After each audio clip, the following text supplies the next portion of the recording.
ഇന്ന് ജനൻ ടി വിയിൽ, അതായത് സംഖ്യക്കുട്ടന്മാരുടെ ചാനലായിട്ടുള്ള ജനൻ ടി വിയിൽ ഞാൻ കണ്ടൊരു വാർത്തയാണ്. ബലാത്സംഗ കേസിൽ റാപ്പർ വേടൻ എന്ന ഹിരൺദാസ് മുരളിക്ക് സംരക്ഷണം ഒരുക്കുന്നത് ഉന്നത കേന്ദ്രങ്ങളെന്ന സൂചന. അതിജീവിതയെ സമ്മർദ്ദത്തിലാക്കാനും ഭീഷണിപ്പെടുത്താനും ശ്രമങ്ങൾ. അതിജീവിതയ്ക്ക് ഫോണിൽ ഭീഷണി കോളുകൾ വരുന്നുണ്ടെന്ന് അഭിഭാഷക വെളിപ്പെടുത്തിയിരുന്നു.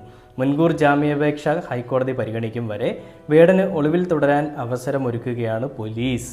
അതിൽ ഇടതുപക്ഷ സർക്കാരിനെയും അതേപോലെ തന്നെ കോൺഗ്രസിനെയൊക്കെ ഇവർ കുറ്റം പറയുന്നുണ്ട്. നമുക്കറിയാം, ചാണകത്തിൽ മുങ്ങിയ ആളുകൾക്ക് വേണ്ടിയിട്ടുള്ളൊരു ചാണക ചാനലാണ് ജനൻ ടി വി എന്ന് പറയുന്നത്. അവരുടെ വിദ്വേഷം ഈ ഒരു വാർത്ത കാണുമ്പോൾ തന്നെ വേടനെ ആരാണ് കുടുക്കിയതെന്നും എന്തിൻ്റെ പേരിലാണ് കുടിക്കിയതെന്നും അതിൻ്റെ ഉള്ളിലുള്ള ചേതോ വികാരം എന്താണെന്നുമുള്ളത് ഈ ഒരു വാർത്തയിൽ തന്നെ അറിയാം. അല്ലെങ്കിൽ ഈ പാർട്ടിയുടെ ആണോ ഇതിലെ ഒരു കളി എന്നുള്ളതും ഈ ഒരു വാർത്ത കാണുമ്പോൾ തന്നെ മനസ്സിലായി. ഞാൻ നേരത്തെ പറഞ്ഞു, വേടനെ കുടിക്കിയത് ആരാണെന്ന് ഞാൻ എടുത്തു പറയുന്നില്ല. പക്ഷേ ചില ആളുകളുടെ പ്രസ്താവനകളും ചില ആളുകളുടെ പരിപാടികളും കാണുമ്പോൾ നമുക്ക് തന്നെ മനസ്സിലാവും ഇതാരാണ് ഈ പരിപാടി ചെയ്തിരിക്കുന്നത് എന്നുള്ളത്. ഈ രീതിയിൽ കൊടുക്കാമെന്നുള്ളൊരു പ്ലാനിങ്ങോട് കൂടി ചെയ്തു വെച്ച്